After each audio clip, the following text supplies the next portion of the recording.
بسم الله الرحمن الرحيم. والصافات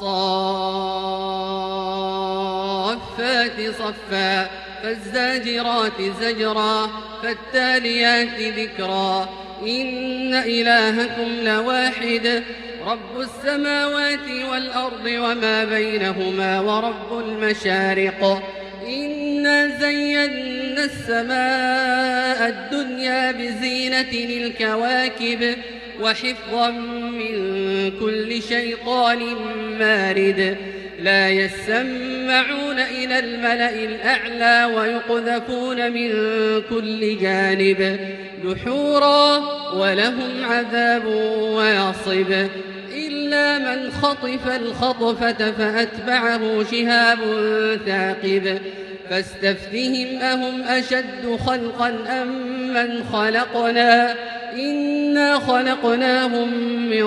طين لازب بل عجبت ويسخرون وإذا ذكروا لا يذكرون وإذا رأوا آية يستسخرون وقالوا إن هذا إلا سحر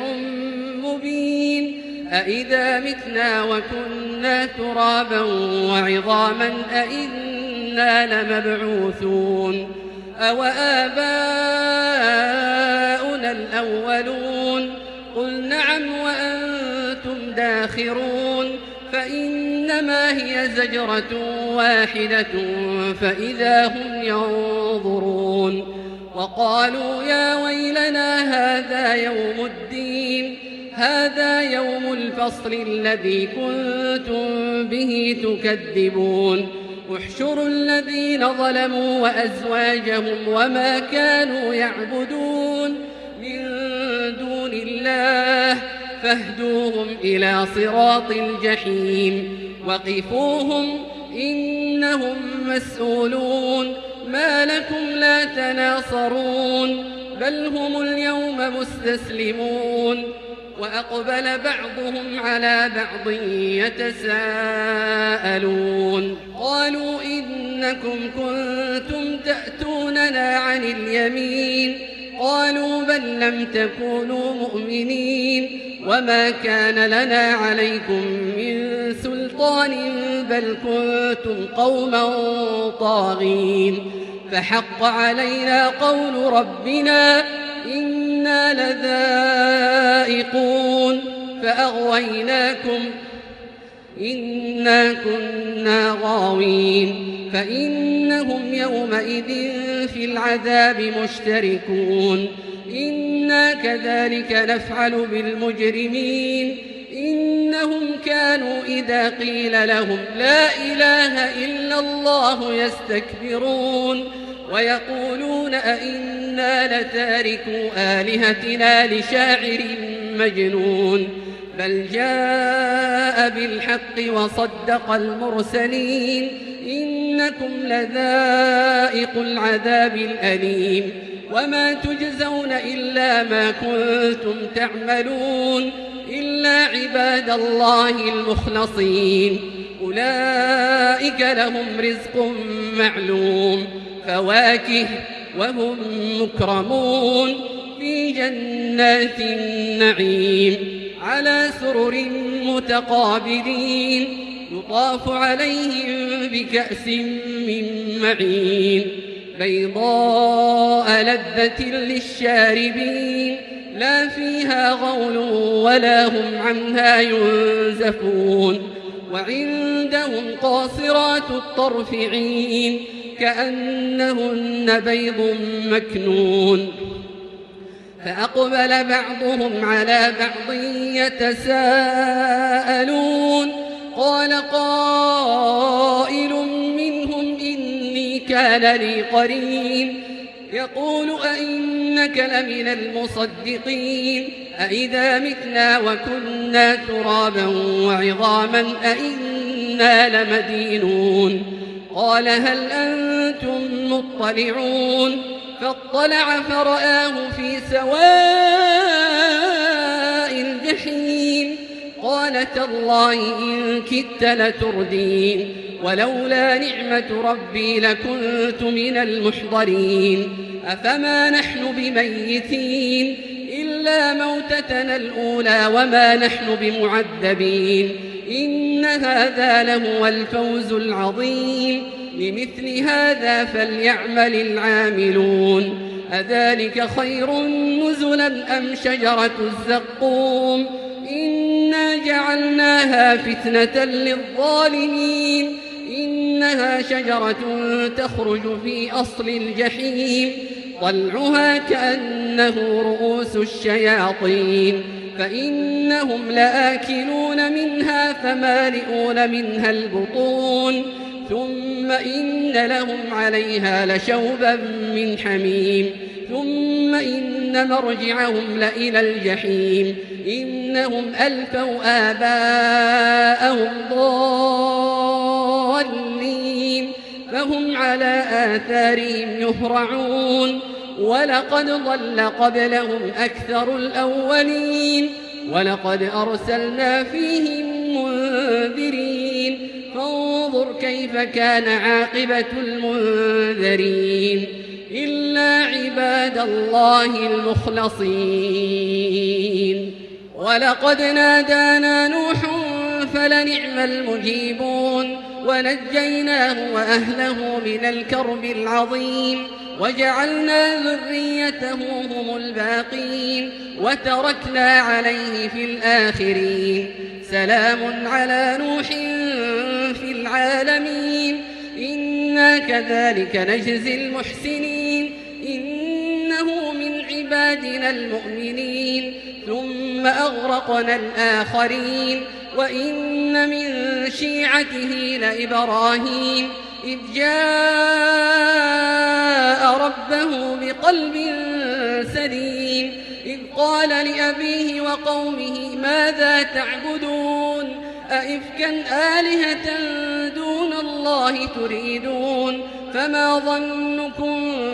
برب العالمين فنظر نظرة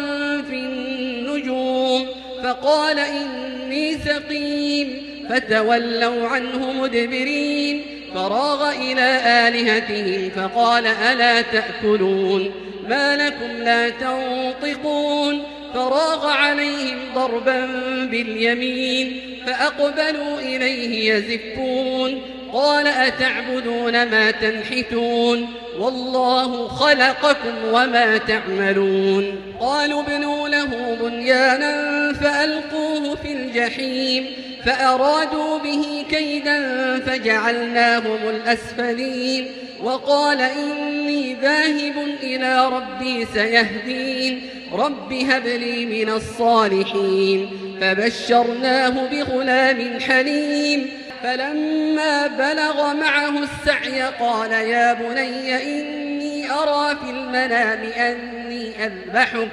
فانظر ماذا ترى قال يا أبت افعل ما تؤمر ستجدني إن شاء الله من الصابرين فلما أسلما وتله للجبين وناديناه أن يا إبراهيم قد صدقت الرؤيا إنا كذلك نجزي المحسنين إن هذا لهو البلاء المبين وفديناه بذبح عظيم وتركنا عليه في الآخرين سلام على إبراهيم كذلك نجزي المحسنين إنه من عبادنا المؤمنين وبشرناه بإسحاق نبيا من الصالحين وباركنا عليه وعلى إسحاق ومن ذريتهما محسن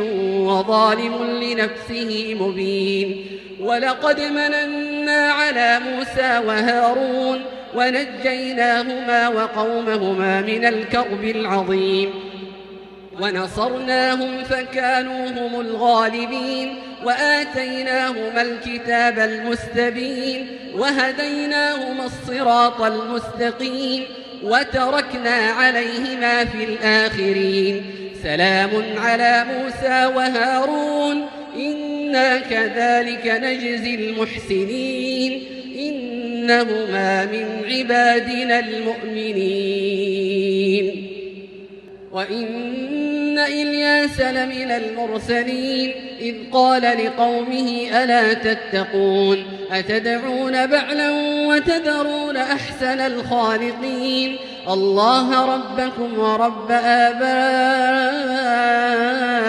الأولين فكذبوه فإنهم لمحضرون إلا عباد الله المخلصين وتركنا عليه في الآخرين سلام على إلياسين إنا كذلك نجزي المحسنين إنه من عبادنا المؤمنين وإن لوطا لمن المرسلين إذ نجيناه وأهله أجمعين إلا عجوزا في الغابرين ثم دمرنا الآخرين وإنكم لتمرون عليهم مصبحين وبالليل أفلا تعقلون وإن يونس لمن المرسلين إذ أبق إلى الفلك المشحون فساهم فكان من المدحضين فالتقمه الحوت وهو مليم فلولا أنه كان من المسبحين للبث في بطنه إلى يوم يبعثون فنبذناه بالعراء وهو سقيم وأنبتنا عليه شجرة من يقطين وأرسلناه إلى 100,000 أو يزيدون فآمنوا فمتعناهم إلى حين فاستفتهم ألربك البنات ولهم البنون أم خلقنا الملائكة إناثا وهم شاهدون ألا إنهم من إفكهم ليقولون ولد الله وإنهم لكاذبون أصطفى البنات على البنين ما لكم كيف تحكمون أفلا تذكرون أم لكم سلطان مبين فأتوا بكتابكم إن كنتم صادقين وجعلوا بينه وبين الجنة نسبا ولقد علمت الجنة إنهم لمحضرون سبحان الله عما يصفون إلا عباد الله المخلصين فإنكم وما تعبدون ما أنتم عليه بفاتنين إلا من هو صال الجحيم وما منا إلا له مقام معلوم وإنا لنحن الصافون وإنا لنحن المسبحون وإن كانوا ليقولون لو أن عندنا ذكرا من الأولين لكنا عباد الله المخلصين فكفروا به فسوف يعلمون ولقد سبقت كلمتنا لعبادنا المرسلين إنهم لهم المنصورون وإن جندنا لهم الغالبون فتول عنهم حتى حين وأبصرهم فسوف يبصرون أفبعذابنا يستعجلون فإذا نزل بساحتهم فساء صباح المنذرين وتول عنهم حتى حين وأبصر فسوف يبصرون سبحان ربك رب العزة عما يصفون وسلام على المرسلين والحمد لله رب العالمين.